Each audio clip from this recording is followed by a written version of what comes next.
If the New York Jets want to retain All-Pro linebacker Quincy Williams, they will have to eventually pay him. But according to one Jets insider, the Jets might not pay Williams, instead trade him, and then potentially select a linebacker with the 7th overall pick. Is it worthwhile for the New York Jets? A lot to get into, and we'll break down the latest in Jetland and much more, all coming up here on a Wednesday edition of NY Flight Jets Talk. J-E-T-S, Jets, let's go. Jets wide receiver Wesley Walker. Wesley, how you doing today? ESPN writer, Mr. Rich Cimini, Jets reporter for The Athletic, Mr. Zach Rosenblatt, Hall of Famer, and Jets legend, Mr. Marty Lyons. Your host, Connor Law. What is going on, everyone? Hello and welcome back here to another edition of NY Flight Jets Talk here on Wednesday, March 26, 2025. Appreciate you all tuning in. Smash the like, hit subscribe. It's completely free and it helps us grow significantly here on the show. The paid way to help us grow helps us significantly as well. You get into our membership raffle. We'll throw the ticker on down below. Every membership gifted or every $2.99 super chat will get you a ticket into our membership raffle. The prizes we're giving away this month include a Wayne Corbett signed jersey, Darrelle Revis signed photo, Altoon signed photo, Keyshawn Johnson signed photo, Jericho Cotchery signed photo, a free item from our merch store, and a channel emoji. So getting on that if you haven't already. We greatly appreciate all of your support here on the show. Joining me right now here in his weekly spot on the program, fellow Jets content creator, Mr. Matt O'Leary, kind enough to grace us with his presence here every single Wednesday on the show. Matt, how you doing? I'm doing well, Connor. Thank you so much for having me on today. I really appreciate it. Course, super happy you are able to be here.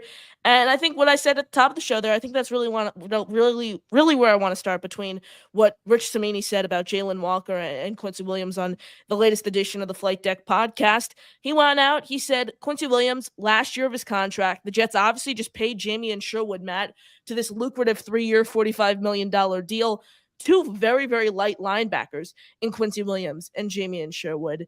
And now, according to Cimini, there's a chance Darren Mugia and Glenn come out and make a statement right away, potentially trying to deal Quincy Williams and then select Jalen Walker with the 7th overall pick. How do you feel about this buzz overall, and would you be open to trading Quincy Williams? So I don't think the trade part is as crazy as the taking Jalen Walker 7th overall. And my reasoning behind that is not necessarily me saying that I'm like out there looking to trade Quincy Williams no matter what. I just view this situation as they paid Jamie and Sherwood. Williams is entering the final year of his deal. He's going to be 30 next year. Are they going to want to pay a 30-year-old linebacker a long-term big money contract after just paying Jamie and Sherwood? I'm not so sure. And, who knows? Maybe they'd rather just, you play it out. He leaves, you get a comp pick back the following year. You could do it that way.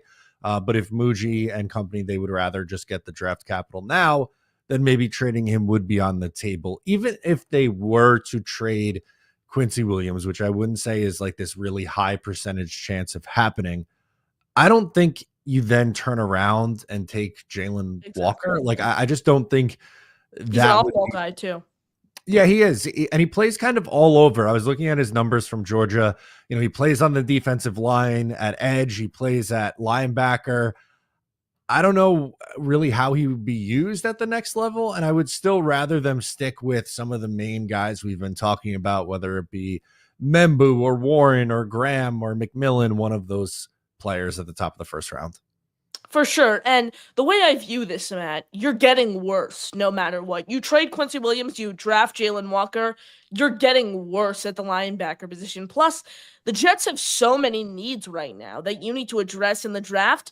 Why would you want to trade an all-pro and hope you get that production back in a first-year rookie out of Georgia? You're basically creating a hole when you don't need to create an extra hole, because literally linebacker is one of the only positions. I mean, they could use some depth, but linebacker is one of the only position I don't think they need a starting caliber player at, as we're less than a month away from the draft.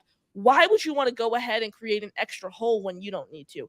I'm all for Quincy Williams staying on this team. I want to see how he plays this year, evaluate him at the end of the season, and then ultimately see if you give him a long-term deal. I'm not on board with trying to draft Jalen Walker. Now, Matt, if the Jets were to trade Quincy Williams, what would you view as a fair trade package in return? Probably a mid-round pick. Like, I just don't think you're going to get a ton for a guy like that in a trade. I'm not saying that he's not a good player. He is. I think he is a good player, but we've seen the values on these trades, and more often than not, because of contract situations, you're not getting a ton in return. So I don't know, third round pick, maybe something like that. Yeah. And again, I wouldn't do that because you're not getting someone in the third round who is better than Quincy Williams. I don't get that overall. So for me, it's a hard no when it comes to trading Quincy Williams. Matt, I want to kind of go back and forth with you here on this topic for a little while, staying with the topic of trading some players. Breece Hall, third round pick, take it or leave it, this year's draft. I would leave it. I would keep Breece Hall. I'm not selling my Breece Hall stock. I think you franchise tag him at the end of the year if he plays well, because the running back franchise tag is not some crazy amount of money with how the market is for that position. I'm not selling my Breece Hall stock. I don't think Braylon Allen or Isaiah Davis is ready to be a lead back in this team. I think they're going to use their running back by committee this year also at the position. So I would keep Breece Hall. Matt, we normally see eye to eye on a lot of these trade topics, but I do have to disagree with you here, honestly, just because I look at what Breece Hall's done over the past few years.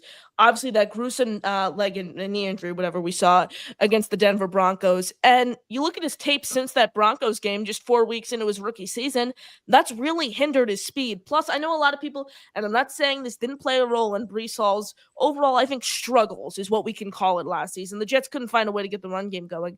A lot of people are going to blame the coaching and the fact the Jets couldn't scheme Breece Hall into space. Yes, that's a big part of it, but I intentionally, excited. This is a topic, Matt, I've been talking about for a long, long time. So the other day, I intentionally went back and watched a lot of Breece Hall tape from earlier the season. Something I noticed, especially the first 5 or so weeks leading up all the way through the London game, the Jets were finding holes for Breece Hall. Breece Hall's vision is something that was a massive concern for him coming out of college, and it is still a concern right now as we see. Plus, he's supposed to be this elusive back. He didn't show me anything last year that was groundbreaking in the sense he was breaking all these tackles, shedding off all these defenders, wasn't solid in pass protection.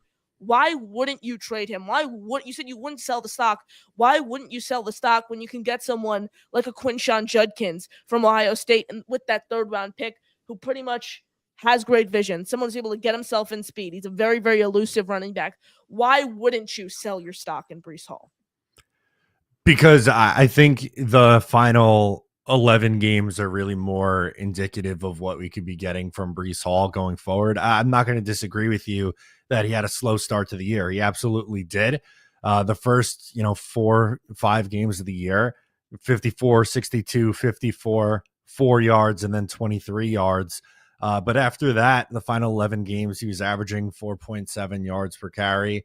And I think we're going to get closer to that production that we saw somewhere in the high, above 4.5, closer to 5 yards a carry from Breece Hall this year.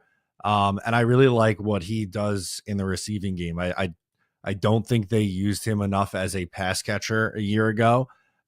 He finished with 57 catches after the year before. I think it was 76 on 95 targets. Mm-hmm. I would expect him to have a similar number of targets to what he did 2 years ago.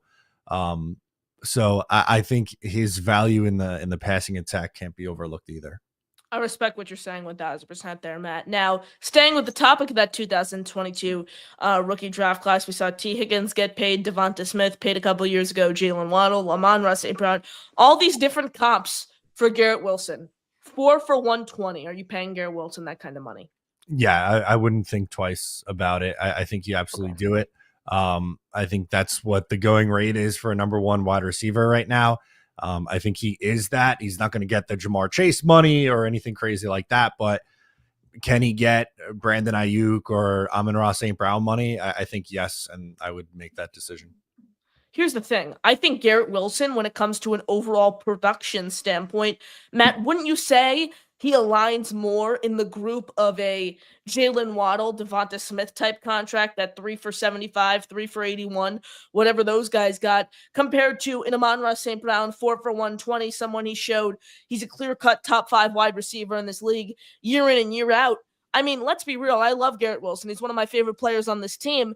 He's not a top 5 receiver in the NFL. Let's be real, Matt. He's top 12.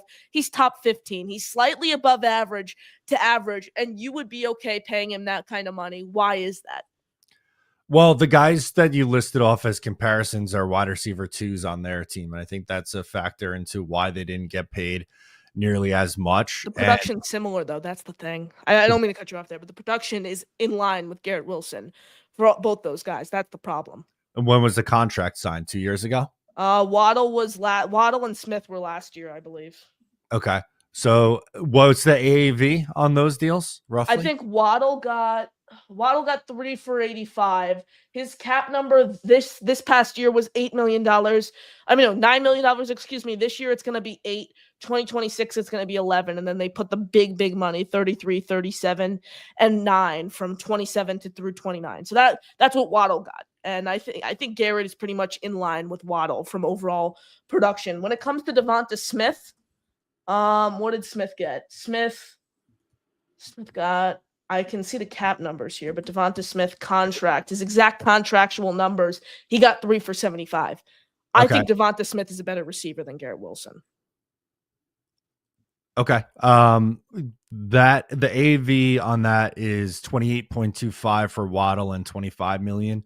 I think with inflation and the cap going up, it's going to be another factor into why it's going to be more. I don't necessarily disagree that the numbers are close with what Waddle and Devonta Smith does, but with them being a number 2 receiver on the team and them signing it a year, last year's price isn't this year's price. So I think that's going to factor into why he gets more as well.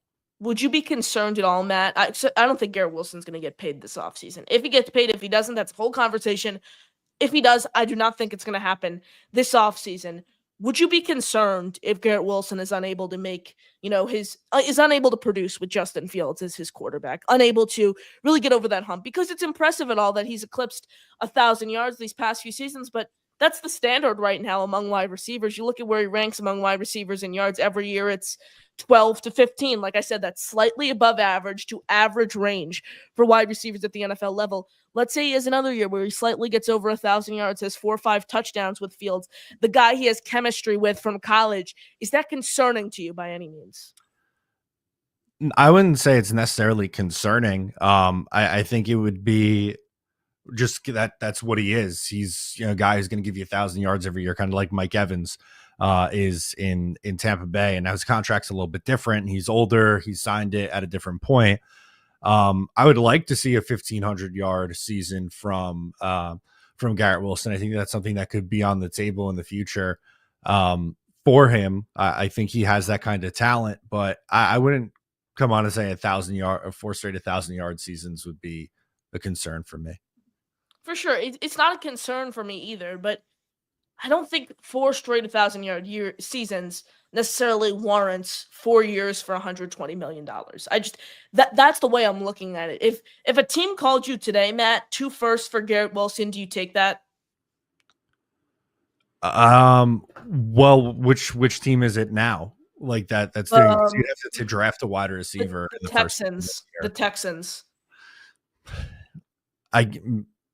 Maybe you'd have to consider it for the 2 first, because you have to look and try to trade up for a quarterback, but it may be potentially next year. But I feel like you're cutting our nose off to spite our face. If Amon-Ra St. Brown waited an extra year and got paid this past offseason, I think he probably would be in that $35 to $40 million tier. And then we're not squabbling over a $3 million AAV on a player who's the number 1 wide receiver on the team.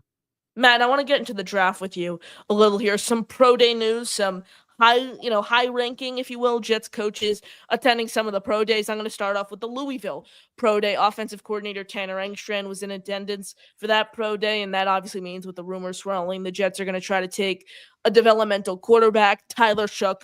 Obviously, the name that comes to mind. He's the reason a lot of scouts were at Louisville's pro day.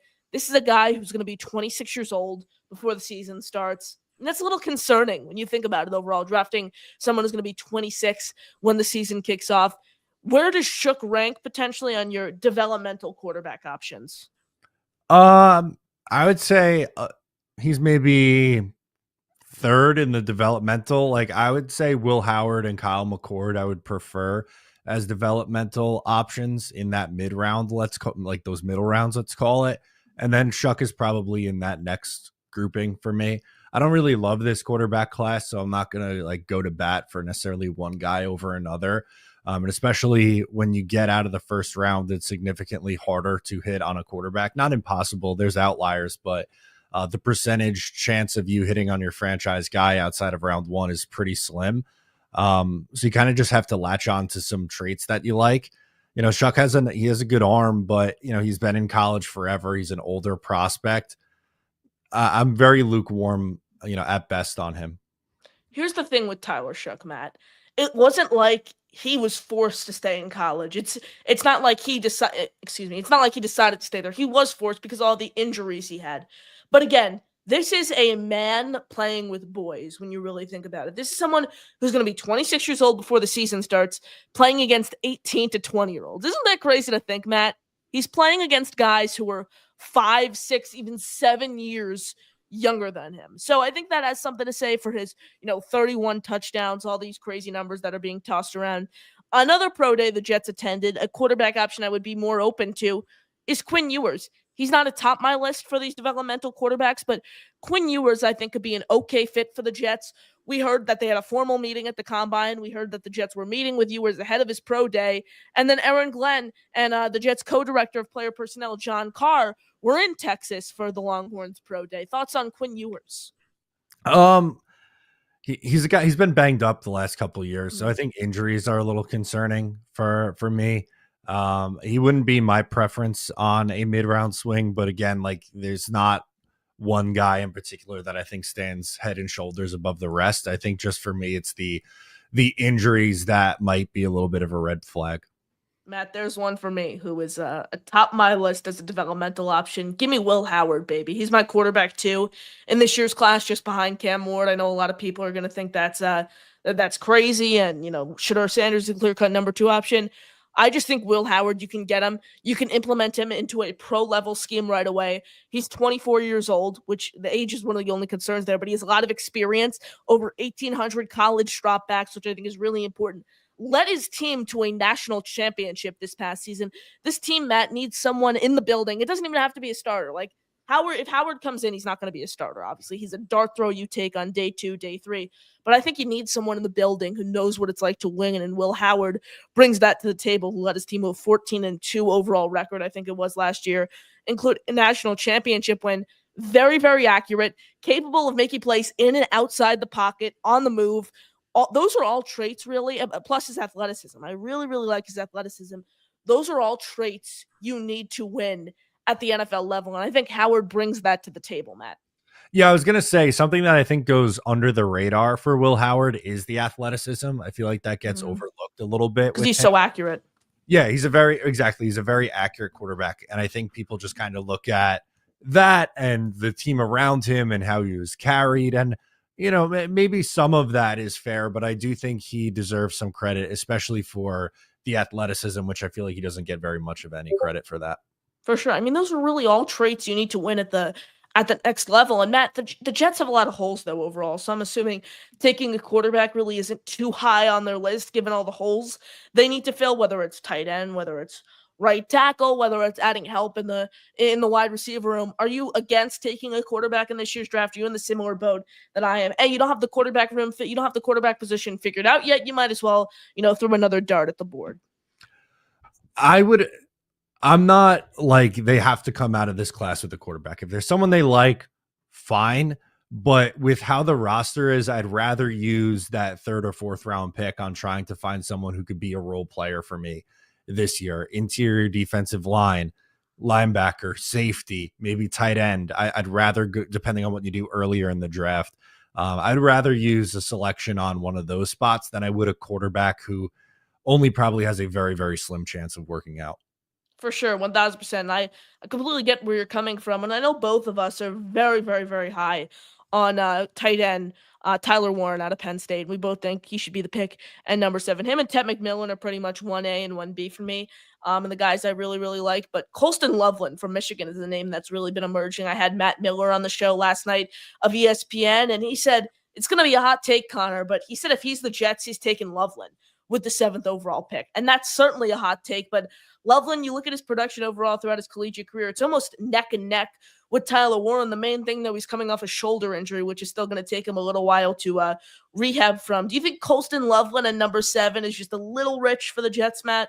I do. I wouldn't take him over Tyler Warren, but if the Jets are in a spot, maybe a team's looking to move up and they move back to, I don't know, let's say pick 15, 16, and Tyler Warren comes off the board before the Jets are on the clock, I don't think it's out of the realm of possibilities for the Jets to still grab a tight end and for it to be Loveland at that spot.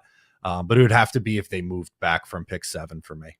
Matt, how would you feel if the Jets came out of the draft with these 2 tight ends? Harold Fannin from Bowling Green in the 3rd round and Jackson Hawes in the 6th round. The way I think of it overall is you get Harold Fannin at 6'3", 230 pounds. He's just built like a big wide receiver, but he could still develop as a run blocker. He showed that throughout his college career. Also, he's going to force a lot of missed tackles. He's going to get a lot of yards after the catch. An insane pass catcher overall. Led the FBS and FCS in yards, over 10 touchdowns, only dropped a few passes. I really, really like Harold Fannin Jr. He could be your big pass catcher who's pretty much like a wide receiver for you. And then you get Jackson Hawes, who isn't going to provide you any receiving value pretty much at all. And he's from Georgia Tech, Matt. I know you're a big Hawes fan. Day 3 guy. He's pretty much who you can run 12, even 13 personnel with as your offensive lineman, if you will. And then you get Fannin Jr. and your big pass catcher. How would you feel about that? Yeah, I think that's an interesting approach. And if you're taking Fannin, I think you have to then take that second tight end because, as you mentioned, Fannin's not going to be really much of a blocker. He's basically a big slot receiver, which is fine, but I still think you need to fill that blocking role. For me, I like the reason why I like taking a guy like Tyler Warren is because I think he's a tight end who does it all. Swiss Army knife, yeah. Exactly. So you get both of those guys or both pieces in that one guy rather than having to spend 2 picks on it. But if you are taking Fannin, I do think you need to pair him with a really good blocking tight end. And you get that in Hawes. So that's something I really like. I just think the Jets have so many holes right now, Matt. I think the way I want them to come out of this draft is I want 1 safety. I want 2 tight ends. I want 2 wide receivers. That's 5 picks. Throw a cornerback in there, like a right tackle too. This team has so many holes right now. How would you feel if the Jets potentially did something where they get Tyler Warren or Ted McMillan with the 7th overall pick, and then they get those guys, and then maybe they want to solidify that right tackle. I heard Will Parkinson talk about this on the Jay Gasman show. It's something that intrigued me a little bit, so I wanted to throw it your way. I said maybe the Jets get a Ted McMillan, a Tyler Warren with the 7th overall pick, trade back into the end of the 1st round. You get a Josh Connerly, Josh Simmons type guy. You get your starting tight end or your wide receiver too, and then you get your starting right tackle. You address 2 of the biggest needs. You give up your round 2, your round 3 pick to potentially try to do that. And then you still have some of the later round picks to maybe beef up the trenches if you want to, add a safety, add a cornerback, add another wide receiver. How would you feel if the Jets potentially went that route, trying to double dip on 2 first-round talents? I feel really good about it because I think you're getting 2 quality starters, especially Connerly's a tackle that I really like a lot, and I'd be excited about him being the pick for the New York Jets. I'm like, part of me is holding out that maybe he somehow falls to them at 42, but I think that's a stretch. Yeah. I think, back end of the 1st round at the top of the 2nd is probably most likely where he goes, but I'm not against that idea. It's outside the box, but it's one that could be exciting for the Jets. For sure, 1,000%. Matt, I know you got to run, so I appreciate you hopping on, guys. I'll stay on here a little longer, answer your questions, take your calls, answer your super chats. But Matt, appreciate you sparing some time for us as always. You got any final thoughts you want to share here before we let you go? Yeah, just follow along at Matt O'Leary NY for all my daily Jets videos. But appreciate it, Connor. Thanks for having me. Ladies and gentlemen, Mr. Matt O'Leary gracing us with his presence here on the program. Always fun chopping it up with Matt, so I appreciate him hopping on with us. Guys, if you're new, Matt's the best. He's on here every single Wednesday night, 8 p.m. Eastern Standard Time. We're on here every single night, so stay tuned for us for our content. I appreciate you guys tuning in here on the program. As always, you guys the best. Can't thank you enough for all your support. As always, smash the like, hit subscribe, completely free. Helps us grow significantly here on the show. Memberships, super chat, that's the paid way. They'll get you into our membership raffle. Paid way, but it helps us grow significantly as well. So please do so if you can. Like I said, keep the questions coming. We'll get to those. Pin comment to call into the show. Super chats come up immediately. Our guy, Jimmy Jets, wants more raffle entries. He comes in with 5 gifted memberships. Jimmy, thank you so much for all your support here on the program. As always, big homie, South Philly, Sharp Instincts, Jets Polly, John B. You are all channel members. Thanks to our guy, Jimmy Jets. Jimmy, you're the best. Can't thank you enough, as always, for your support here on the show. Appreciate you. As always, see you guys backstage. We'll get to you in a little bit. Let's answer some questions here before we do go over to the phone lines. Alan comes in, says, I've been on this for a while. I'm not interested in drafting Walker, but trading Q 1 year before getting his payday makes sense. And makes sense, Alan, but I think you're getting worse if you trade Quincy Williams. I think you're getting worse overall as a team by trading an all-pro linebacker in Quincy Williams. I'm not for that. I want the Jets to keep. I really want the Jets to keep a guy like Quincy Williams around. Let me see. See some confusion here before we go any further. Jimmy says accidentally, I think, timed out Wild Wave. Jimmy, I don't think you timed him out. I just think you accidentally deleted his message. He's not timed out. See that right now. So I just wanted to clear the air there. He's not timed out. I just think you deleted his message. Appreciate you letting me know here in the chat. Let's see, where are we? Brandon Newsome in the building. What are we getting for Quinnen? Top 40 pick. I'd consider a clear $37 million over the next 2 seasons. Slide back and take Grant in the teens. Best interior defensive lineman in the class. Grant's my defensive lineman 1. I agree with you there. I think you'd get a first-round pick for Quinnen. I would only trade Quinnen for a first-round pick. I only trade Quinnen for a first-round pick. Plus, whoever you trade him to is not eating his full salary. You got to keep that in mind too, Brandon. You trade Quinnen, no team is taking all of his salary cap on over the next 2 seasons. So, got to take that into account too. Personally, I'm not trading him though.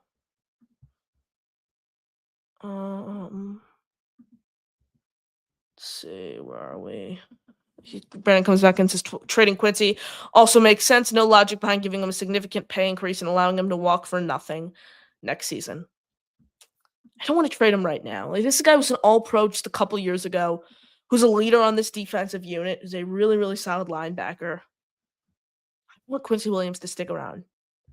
If that's playing him the first 7 or 8 weeks of the season, seeing how he looks, and then potentially dealing him at the trade deadline, so be it. But I want him on this roster come week 1. Brandon, just wonder what his trade value is. Could likely find his replacement in rounds 3 to 4 in the upcoming draft. I don't think you're finding it. This goes back to my point, though. Whether it's round 1 or round 7, Brandon, I don't think you're finding a better linebacker right away in this year's draft who's going to come in and who's going to be better than Quincy Williams. That's one of the main reasons I don't want to trade him. You're not getting better by making that move. So, again, no one trading Quincy for me. Paris, I don't want to see Breece go to another team like Saquon and Jacobs did and do really, really good. Hey, if the Jets trade him and he does that, I'm gonna stand by what I said. I'm gonna say I wanted to trade him, and I'm gonna stand by that. I just think his struggles last season go a lot deeper than coaching. Vision was crap. Couldn't break a tackle. Couldn't get himself in space. I'm telling you guys, I know a lot of you are gonna blame the coaching, and I'm not saying the coaching wasn't nothing, because the coaching played a part in the Jets' struggles last season. Big time, and especially the running game. However, Breece needs to take accountability for some of those things as well. JoJo, it's not like we have a lot of guys to pay. They're not extending Sauce or Garrett. I think they are going to extend both those guys. I don't know about Jermaine. I don't think they're going to extend Breece no matter what. Jermaine, I think they're going to see how he looks coming off the Achilles this year. I think both of those guys are going to be re-upped on contracts. JoJo, again, Breece will be the focal point of the offense. He's not going anywhere. How do we know that? Honestly, I think Braylon Allen, with the power, and Justin Fields with his speed, I think there's a better chance that's the focal point of the Jets offense than Breece Hall straight up. Breece Hall's a good running back. He's not a great running back. If you can get a 3rd-round pick for him, you take it and run. Brandon, recoup a premium drafts asset and take a similar player in Kenneth Grant. I don't want to do that for Quincy Williams, though. Like, Quincy Williams is an all-pro defensive tackle.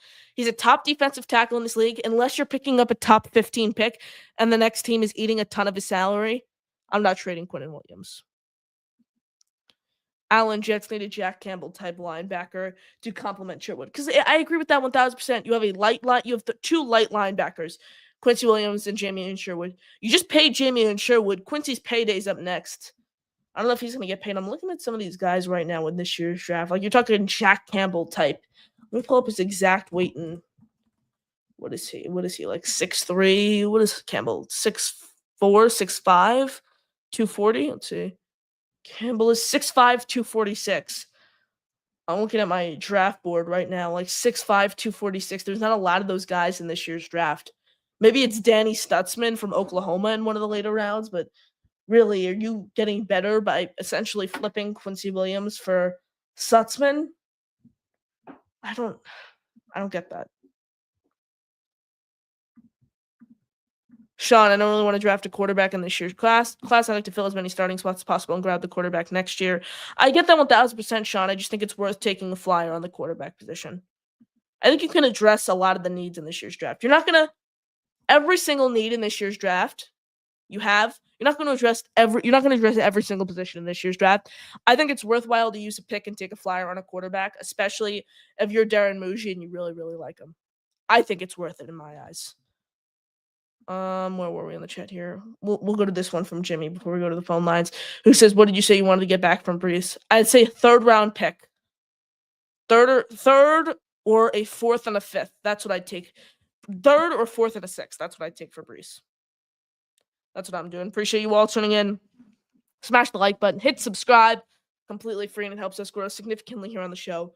Call in with a pinned comment at the top of the chat. Let's go over to the phone lines. Our guy June is up first here on the show. June, how you doing today? I'm doing pretty good, Connor. I was a little upset with you at the beginning, but then you mentioned my boy Danny from Oklahoma, so you warmed my heart. Because I like Danny. I would love him to come over and play linebacker for us. You know, they had a formal with him at the combine. You did? Yeah, Danny Stutzman and the Jets had a formal meeting at the combine. Let me tell you something. You know, I'm a Sooner fan.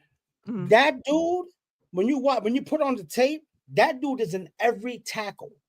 If he's not in the tackle, he's near the tackle. That's a line. He's a throwback linebacker. He reminds me of a not similar playing style, but like a Chris Spielman. He's a physical, big linebacker that likes to put his nose in the dirt and hit. So I would love him on the Jets. I think we need to stop though.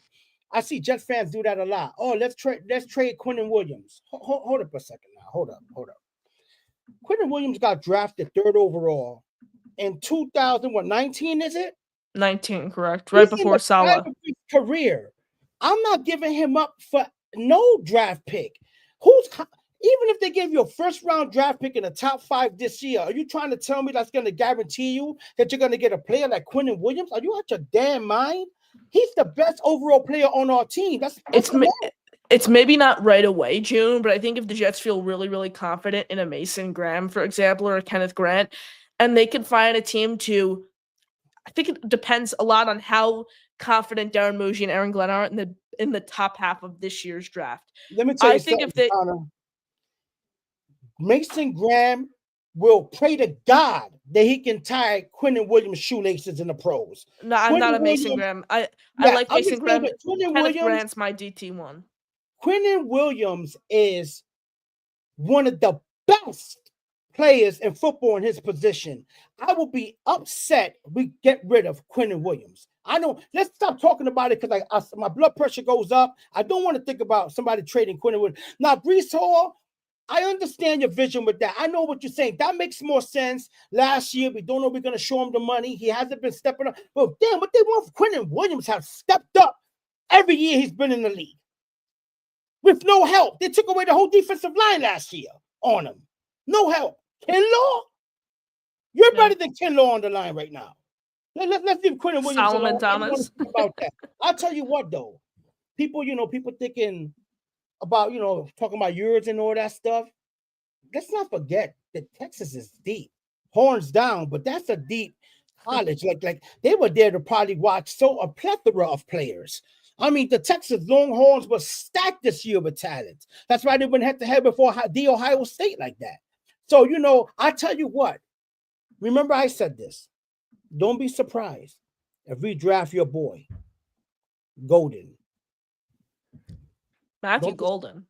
Don't be surprised if we come back in the first, late, to draft him, because I feel like he can be an Amon Sam Brown, but with speed for us. He can be that dude next to Garrett. Woo! They have too similar of skill sets, though. That's the thing. Like, I would rather take Ted over Golden any day of the week. But you can't take Ted at 7. That's too high. You can't take him. No, it's not. No, it's not. This is someone who speed's not his forte, and we were seeing him run.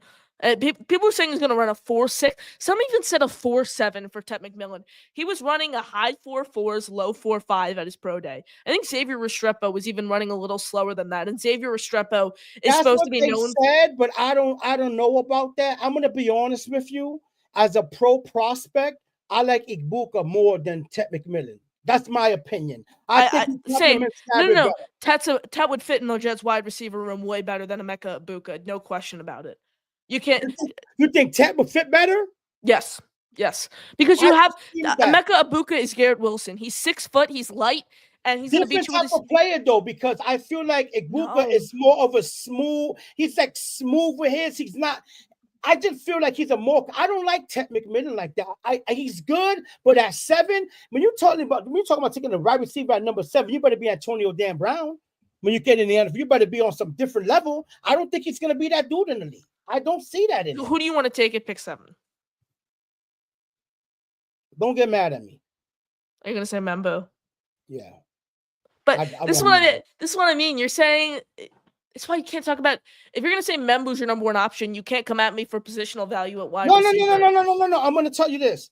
I won't get mad I will understand the Ted McMillan pick. I will also understand the Warren pick. I've been banging the table for Warren. Yeah. But when you look at the depth of the tight end position, can we grab a good tight end in the 2nd round? You know what I'm saying? You can grab a great right tackle in the 2nd or 3rd round too. I don't know because man, I was doing a little deep dive into Membo and I wow, bro, he only gave up 3 sacks in his whole college career playing in the SEC. That's pretty impressive with a stinky team like Missouri. You know what I'm saying? I mean, they're better. They were better this year, but Missouri ain't Alabama. So I'll be happy with Membo. I'll be happy with Tyler Warren. Would I go be ecstatic for Ted McMillan, but I won't be angry at it. I just know one thing, regardless of who they draft, he better be a superstar damn player. He can't. If we pick somebody at 7 and they have a year. Oh my! We got to hit. And I said this on people's shows, and now it's getting repeated often. We need to hit on 3 to 4 draft picks in this draft. Have to be legitimate starters. They have to be for sure because they have so many holes right now, June. And this is why I give the Jets. This is why I give Darren Muji a D in free agency. I do. And you're being nice. He didn't get any better. You're being nice. Got worse. He didn't get better. We got younger and worse. Let me show you that. Let me just show you a tweet here, June, before I let you go quickly here on the show. A tweet from Rich Cimini that came out today regarding the Jets free agency class. Rich is the best, covers the team. He's covered the team for a long, long time. Great friend of the show. 400 years. What'd you say? He's been there like 400 years, Rich Cimini. I used to be when I was young. I used to put the paper underneath my arm and go to school and read his articles. Oh, that's awesome. Okay, this is what it says. Some housekeeping read Jets contract details. Detected trend. Every single player the Jets, with the exception of Jamie and Sherwood. Look at all these guys. 1-year deals. 1-year deals. Every single one of them. 1-year deals. I'm going to be honest. I'm a little. So one thing about me, I noticed that, but I didn't know it was that serious. I didn't know every single player. Explain this to me though, because I'm just confused at this. I'm too. I mean, you're gambling. You're hoping these guys have some success, and then you look for their upside. But even if you go one by one, Cisco solid 2023 season, down 2024 year. Get that. Stone Smart, okay. Tyler Johnson, okay. Derek Nandi, 3-time Super Bowl winner, showed some value as a run stuffer, okay. Rashad Weaver, camp body. J2 Flay, Lecky Fotu 2.0, half a sack throughout 3-year seasons in the NFL. Chris Boyd, special teams, okay. Isaiah Oliver, I actually really, really like that signing. Swiss Army knife last But I year. would have rather kept Echoes than Oliver. Exactly. That doesn't move the That needle pissed for me me. off. That doesn't move the needle for me. Nwangwu, like him, but nothing more than a special teamer. Jamin Davis, former first-round pick who hasn't gotten an opportunity. Okay, like none of these moves make you better. I'll tell you what's scary about that. Let me give you this perspective on it. I'll tell you what's scary about it. Let's say a Andre Cisco and a Stone Smart and an Isaiah Oliver have phenomenal years, right? They're going to get paid like, somewhere else. Right. Because you're dumb enough to give them 1-year deals. So it's almost like, do you really believe in any of these players? A 1-year deal. So if Cisco they're has just a getting Pro Bowl bodies. season, if he has a Pro Bowl season, he's walking out the door. I didn't. Can I be honest? This has been the most underwhelming free agency as a Jets fan that I can remember, and I've been a Jets fan a long time. Yeah, the class. Look, I give them a D, but to be fair and somewhat of their defense, the class was really, really weak overall at pretty much every single position. But I mean, Javon Holland got $2.5 million per year more than Andre Cisco. I would have done that in a heartbeat. And what about the defensive tackle from the Eagles, the young boy I wanted, Milton Williams? I mean, he got over $100 million. Like, but if you've seen how that's crazy contract. That is crazy. But what I'm saying is that damn, at least have him in the room and talk to them. Picture him next to Quincy Williams, the way he played in the Super Bowl that year. He's only 25. I think that they're hoping Derek Nandi. I think he has 4 sacks over his 7-year career. He's a run stuffer. Who was one of the worst defensive tackles in all of football last year, by the way. You're gambling on what he showed you in 2022. Like, none of these guys move the needle. Here's what I would have liked them to do. If I could go one by one and redo these signings, replace Cisco with Javon Holland. First thing, replace Stone Smart with Tyler Conklin. By the way, June, Tyler Conklin got only $2 million more than Stone Smart did. I know that. And guess what?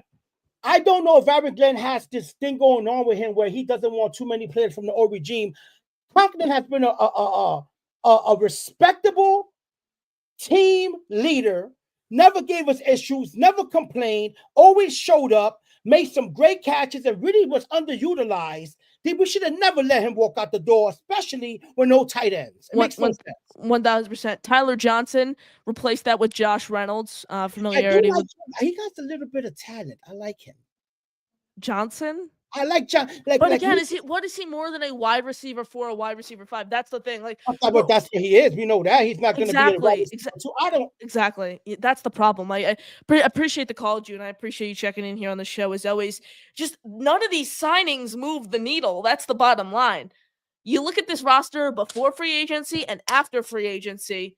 The roster before free agency was significantly better. And I'm not saying go out and overpay to retain DJ Reed, someone who didn't want to be here in the first place.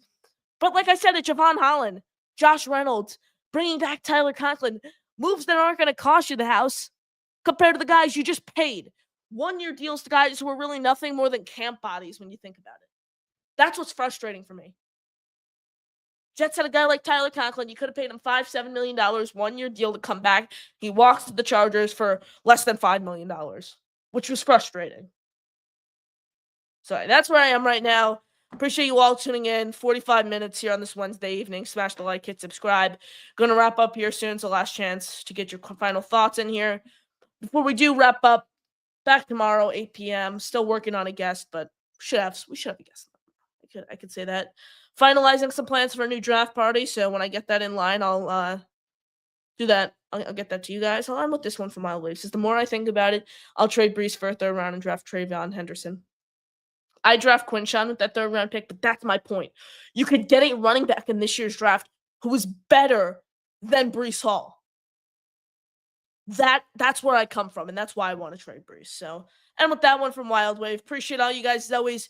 Jamie, thanks for the memberships. Appreciate all your support, whether it's the paid way, gifting memberships, super chatting, or it's the free way, liking and subscribing. Please hit the like, guys. Please hit subscribe. It really, really helps us grow here on the show, but that'll do it for me. I'm your host, Connor Long, signing off here on NY Flight Jets Talk. JETS, Jets, Jets, Jets.